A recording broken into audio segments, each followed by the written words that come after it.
Hi అండి. ఛత్తీస్గఢ్లో vegetable market ఈ విధంగా ఉంటాయి. ఇదైతే ఎవ్రీ ఫ్రైడే జరుగుతూ ఉంటుంది. ఎవ్రీడే మార్కెట్ అవుతూ ఉంటుంది. కానీ మాకు దగ్గరలో ఉన్న మార్కెట్ అయితే ఇదే అండి. మిగతాయి వేరు వేరు ప్లేసెస్లో అవుతూ ఉంటాయి. ఎందుకు చెప్తున్నానంటే ఈ సిఐఎస్ఎఫ్ వాళ్ళకి రేషన్ గూడ్స్ ఇస్తారని చాలామంది అనుకుంటూ ఉంటారు. రేషన్ గూడ్స్ అయితే ఇవ్వరు, రేషన్ మనీ అయితే ఇస్తారు. ఈ మార్కెట్లకైతే నేను ఒక్కదాన్ని ఎప్పుడూ రాలేదండి. మా వారి వెనక తోకలాగా వస్తూ ఉంటాను.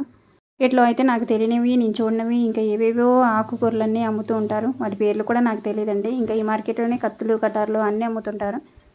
ఫుల్ వీడియో కావాలంటే చెప్పండి, లాంగ్ వీడియోలో పోస్ట్ చేస్తాను. ఇక్కడ మాకు కావాల్సిన వెజిటబుల్స్ అన్నీ కూడా తీసుకున్నాము. నాదొకటి, మా వారిదొకటి. అలా అనుకుంటున్నారేమో, కాదండి, మాదొకటి. అలాగే కొంచెం మంది ఎలక్షన్ డ్యూటీకి వెళ్ళారు కదా, వాళ్ళకైతే ఒక బ్యాగ్లో వెజిటబుల్స్ అయితే తీసుకొని వెళ్ళాము. వీళ్ళైతే మన తెలుగు వాళ్ళే అండి, ఈస్ట్ గోదావరి వాళ్ళు. ఎలక్షన్ డ్యూటీకి వెళ్ళారనేసి మేమే వెజెస్ తీసుకొచ్చి ఇస్తూ ఉంటాం అనమాట.